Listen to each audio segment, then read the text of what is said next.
Okay, so that's great. Yeah. So welcome all. It's 31st December 2021. We are on the last day of 2021.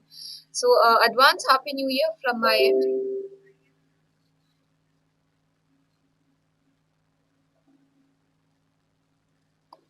So yes, yeah, we are starting with a very good note this year with hope, joy, and hope for a new future. Yes, we'll start with today's newspaper. I don't have much news regarding the national importance, just few of it. One is about a decision on vaccine for precaution dose use, that is for the extra one, for extra doses. Already people have been vaccinated with two doses, but now we are having provision to having one more extra. So we're going to have from January onwards, from 3rd, and from 6th onwards, we're going to have a note for the people above 60 years of age. At first, we're going to give extra vaccine doses to the frontline workers and health officials.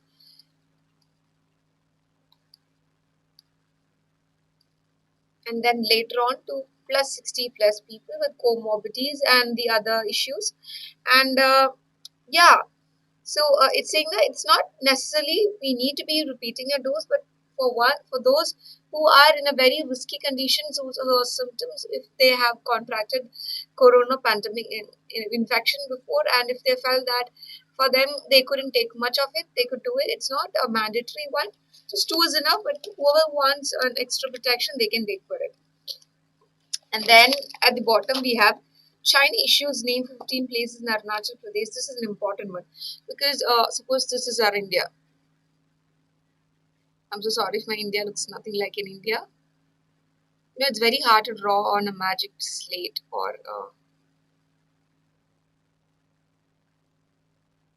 okay, that didn't come out right.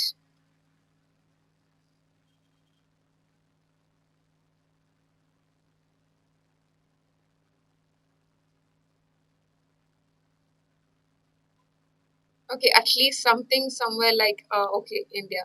So this part is what is we call as Arunachal Pradesh. Okay, fine. So this is what Arunachal Pradesh. So China is here, Tibet is here. So saying that Arunachal Pradesh also belongs to China since it belongs to Tibet. That's what their logic is all about. We can understand that. But they are saying they're claiming that Arunachal Pradesh actually really belongs to them and they are the real owners of Arunachal Pradesh. And we are saying that Arunachal Pradesh is an integral part of India, territory of India. There is no way that we are going to give them. And it's not the first time. See, the news regarding this is that in 15 places of Arunachal Pradesh, like for example, in Uttar Pradesh, you'll have Lucknow, and all these places are there at Agra. So, like that, in Arunachal Pradesh, they are named 50 places, 15 places in Chinese name. Like they're given new names, new Chinese name to these 15 places of Arunachal Pradesh. So this is not the first time. They've done this in 2016, 2017, and they're saying that they'll get it back, Arunachal Pradesh. And it's not going to happen. And it's just that this is going to put a severe strain in our bilateral arrangements with China because they're claiming our place to be there. It's not a very good deal, and more importantly, it does put a blotch in our relationship with China. We already have lots of issues with China. Now they're adding on points. Okay, the front page we don't have much news regarding the national importance. The others are of my city and regional based news. Do not read that. Just watch news channels for your regional and city based news, and then we have editorials. Okay, like I said in the previous videos, I wouldn't explain line by line about the editorials, but I'll give you a gist of what the summary is all about because you should be reading it by yourself. It's not just about the story news. When you read it, you'll get an idea. Okay, this is how I should write my answer writing for visual services. I'm not talking about the word limit, but the structure. More importantly, the language of it being written. It's so precise, clear, to the point. They're not emphasizing more elaborately in one single point. They're just giving right importance to every sentences aspect of it, which is important. Okay, so I'm just gonna explain only the crux of the issue and you could read by yourself. The other news, it's okay if you don't have the time because I'll be explaining most of it. Okay, yeah.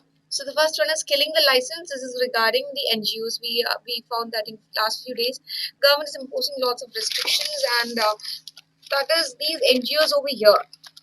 non-government organizations over here, they're getting funds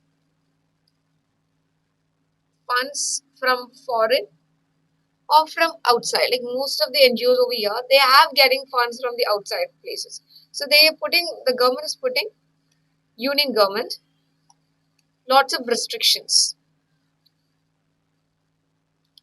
Okay, so it's written over here is that, yeah, it's nothing like that. It's Foreign Contribution Regulation Act of 2021. 2010 was amended, and 2020 we had one more amendment. So like that it goes.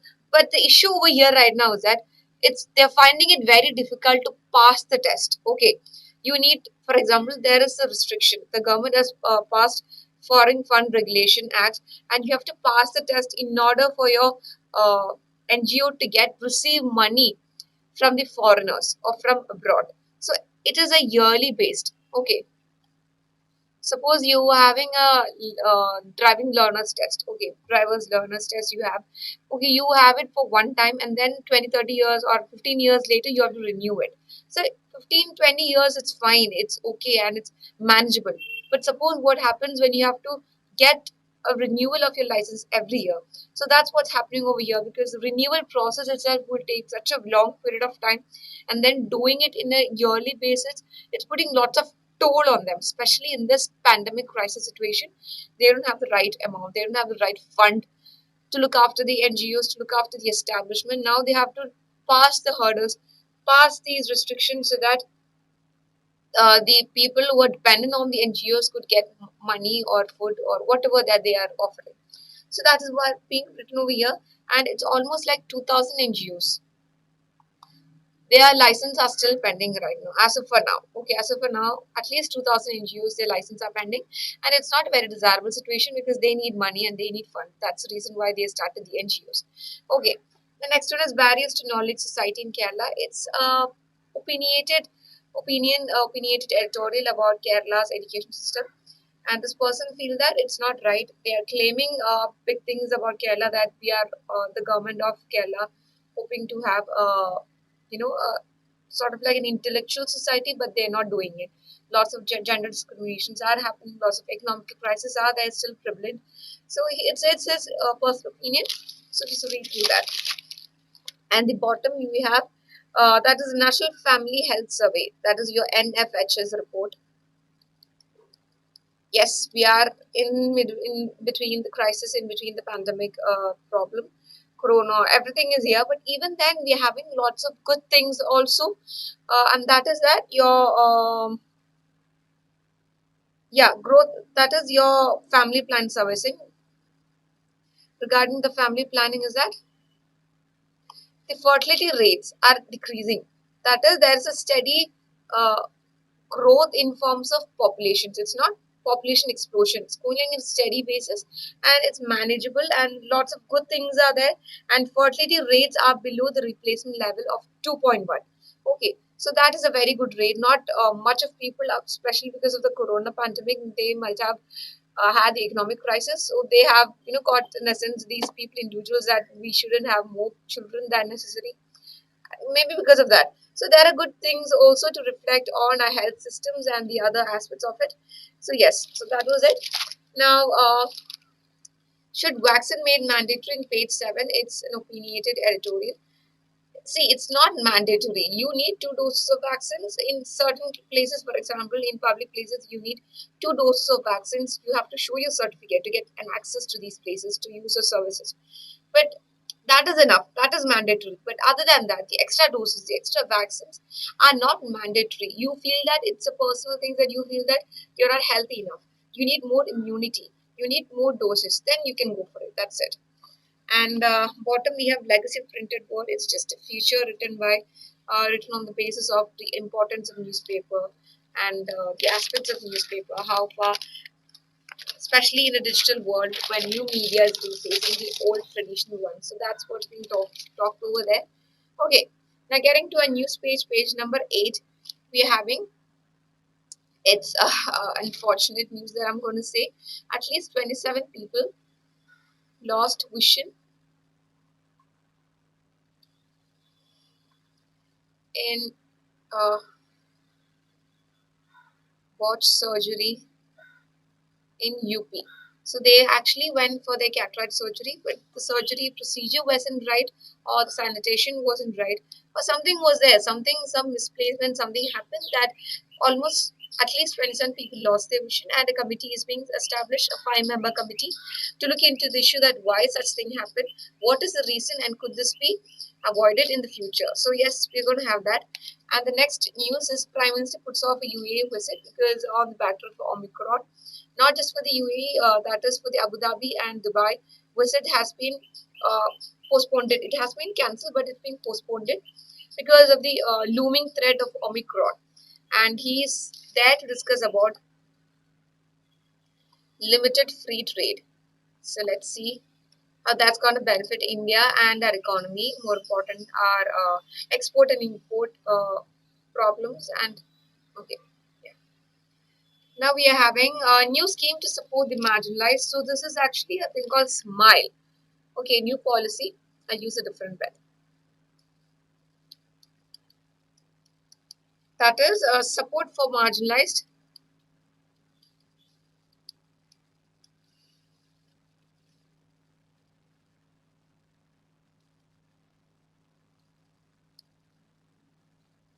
Where is it?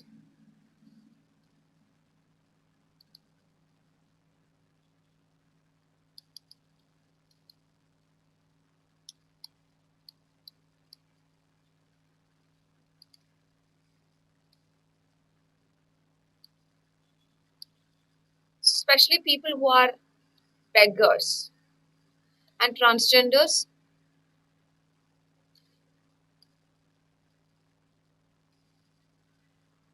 who don't have the right economic medium. They'll be provided education, uh, health facilities,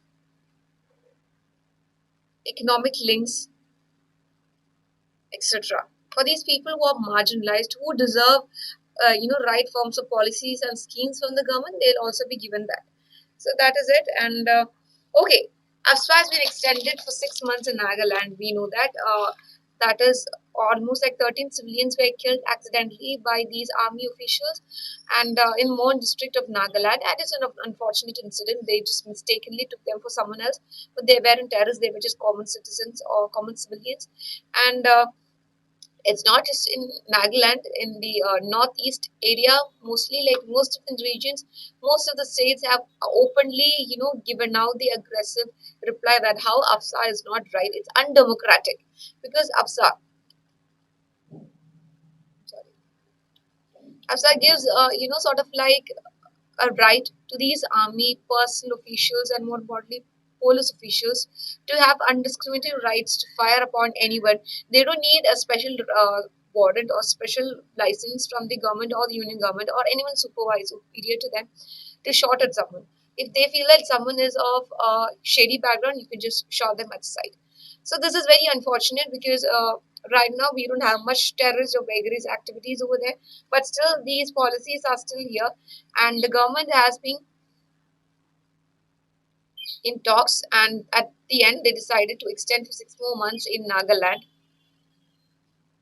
And one more thing that this comes under the concurrent list, that is both state and the union have equal rights or have both have the importance of more importantly both have the rights to decide upon it. But suppose in a case in this case like Nagaland chief minister are saying that we don't need this, but the union government is saying that they need it.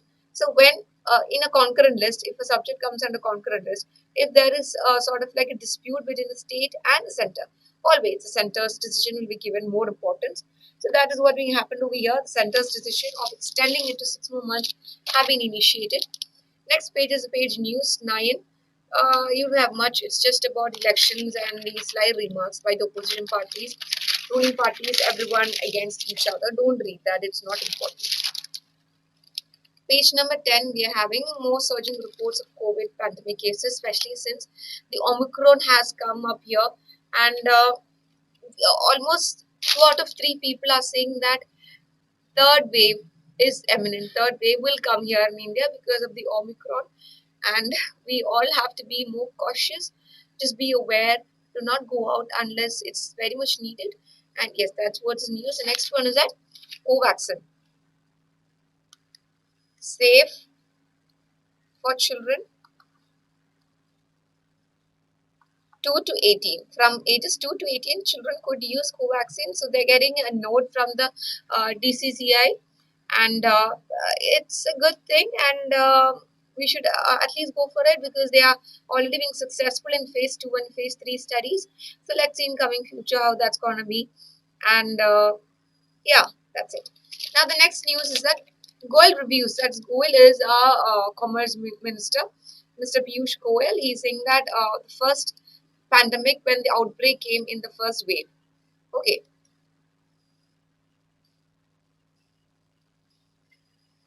I'll use a different pen.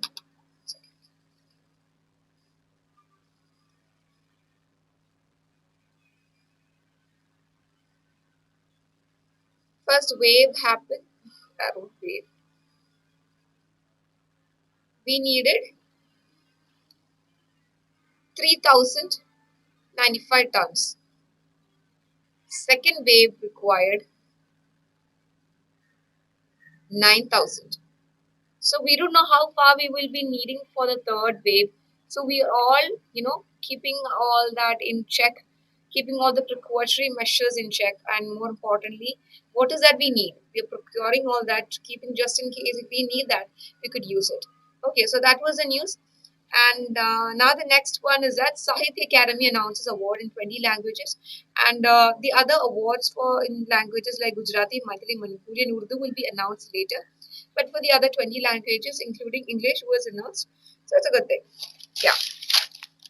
Getting on to the national worldwide news, it's not that important. It's their own issues. So just read through that. Taliban chief orders fighters not to punish former regime members.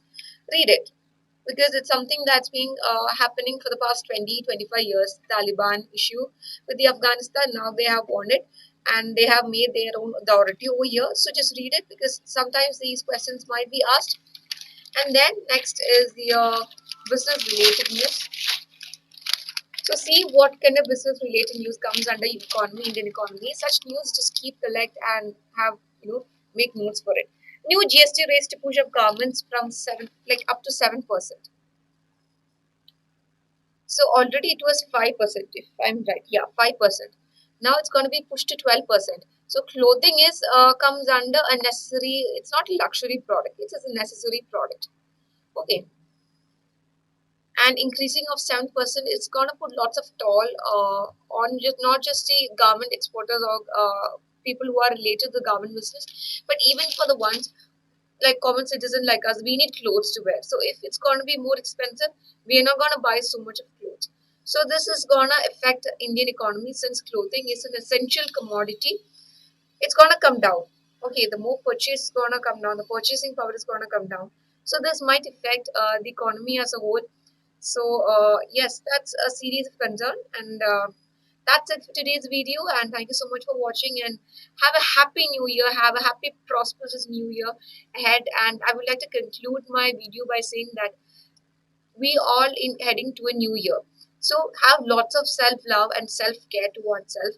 And the most important forms of self-love is making yourself disciplined enough. So thank you so much,